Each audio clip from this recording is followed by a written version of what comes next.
नमस्कार मित्रांनो, मी आपला मित्र विकी कांबळे घेऊन आलो एक नवा व्हिडिओ आपल्या स्पीकअप नाऊ या यूट्यूब चॅनलवर. 20 जुलै 2026 हा भारत देशाच्या इतिहासातील सर्वात काळा दिवस असं म्हणावं लागेल. कारण संपूर्ण देशानेच नव्हे तर जगाने पाहिले कसे भारतीय सत्ताधीश दडपशाहीने अगदी जुलमी पद्धतीने भारतीय तरुणांवर, विद्यार्थ्यांवर कसा लाठीचार्ज करत होते, अश्रुधुराच्या नळकांड्या सोडत होते. किंबहुना त्यांनी संसदेवर मोर्चा काढत असताना त्यांच्याकडे बंदुकाही रोखल्या. अशी जुलमी राजवट इंग्रजांची होती, मुघलांचीही होती. त्यांनी अन्याय अत्याचार केला, पण ते किती जरी झाले तरी परकीय होते. पण परवा आपल्याच सत्ताधीशांनी, आपल्याच स्वकीयांनी केलेले हे जुलूम अत्याचार कदापिही विसरता येणार नाहीत. ते दृश्य पाहून अक्षरशः इतका संताप येत होता की वाटत होतं खरंच ही आपली भारतीय लोकशाही आहे का?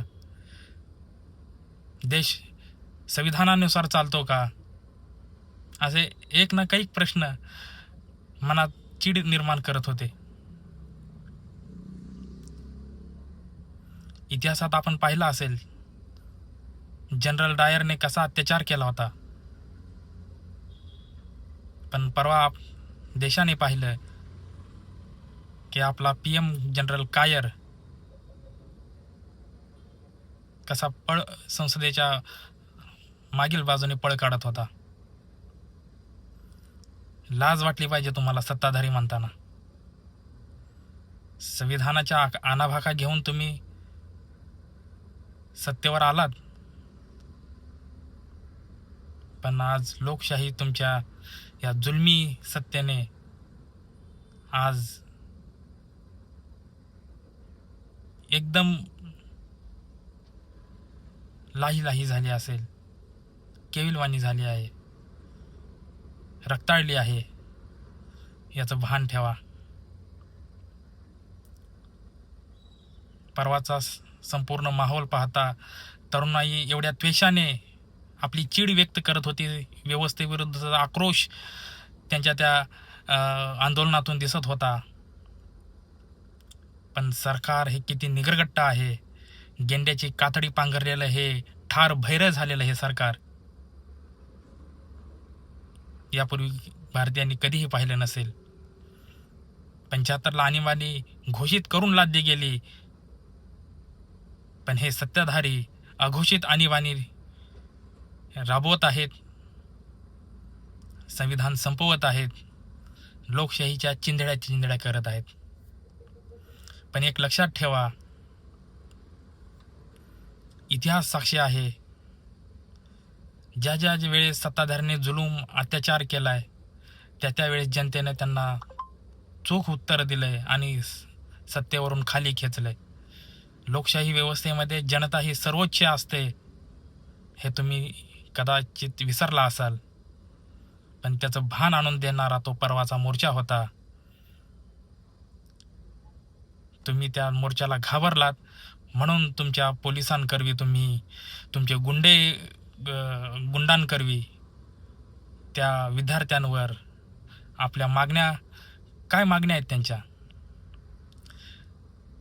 त्यांच्या भविष्याशी खिलवाड करणाऱ्या शिक्षण मंत्र्याच्या विरोधात आवाज उठवणं हा त्यांचा गुन्हा आहे का? त्यांचा राजीनामा मागणं हा त्यांचा गुन्हा आहे का? देशातील शिक्षण व्यवस्था सुधारावी म्हणून सत्तेला जाब विचारणं हा त्यांचा गुन्हा आहे का? एक याद राखा, सत्ताधाऱ्यांना प्रश्न विचारणं हा जनतेचा मूलभूत अधिकार आहे आणि निकोप लोकशाहीचं लक्षण आहे. जर तुम्ही ते विसरला असाल तर त्याची आठवण तुम्हाला करून देण्याची जबाबदारी ही जनतेची आहे. त्यामुळे हे आंदोलन देशव्यापी झाले नव्हे, मी तर म्हणेन हा जणू दुसरा स्वातंत्र्य लढा आहे, हे लक्षात घ्या. परवाचा संताप, तरुणाईचा आक्रोश पाहून सत्ताधाऱ्यांचे नृशंस जुलुमशाही दडपशाही पाहून, क्रूरपणा पाहून एक रचना सुचते, इन्क्लाब जिंदाबाद. तुमच्याकडे असतील लाट्याकाठ्या, अश्रुधुराच्या नळकांड्या, असतील ही छरे लावलेल्या बंदुकाही, व्यवस्थेवर बोट उचलणाऱ्या निशस्त्राला रोखण्यासाठी. तुमच्याकडे असतील लाटाकाठ्या, अश्रुधुराच्या नळकांड्या, असतील ही छरे लावलेल्या बंदुकाही, व्यवस्थेवर बोट उचलणाऱ्या निशस्त्राला रोखण्यासाठी.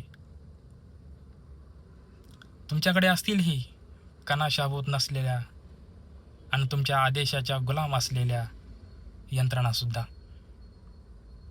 सत्तेला उत्तरदायित्व मागणाऱ्यांना सळो की पळो करण्यासाठी. तुमच्याकडे असतील ही कानाशाभूत नसलेल्या आणि तुमच्या आदेशाच्या गुलाम असलेल्या यंत्रणासुद्धा, सत्तेला उत्तरदायित्व मागणाऱ्यांना सळो की पळो करण्यासाठी. देशातील मीडिया, पोलीस, न्यायव्यवस्था नसतील ही तुमच्या इशाऱ्यावर, तुम्हाला हवे तसे उन्मत्त राजयोग असे तोवर. देशातील मीडिया, पोलीस, न्यायव्यवस्था नसतील ही तुमच्या इशाऱ्यावर, तुम्हाला हवे तसे उन्मत्त राजयोग असेच तोवर. तुम्ही कराल लोकशाहीची विटंबना, कराल स्वातंत्र्यालाही कैद तुमच्या जुलमी कालकोठडीत, ठेवाल प्रश्न विचारणाऱ्या जिव्हांवर पहारेकरी. तुम्ही कराल लोकशाहीची विटंबना, कराल स्वातंत्र्यालाही कैद तुमच्या जुलमी कालकोठडीत, ठेवाल प्रश्न विचारणाऱ्या जिव्हांवरही पहारेकरी.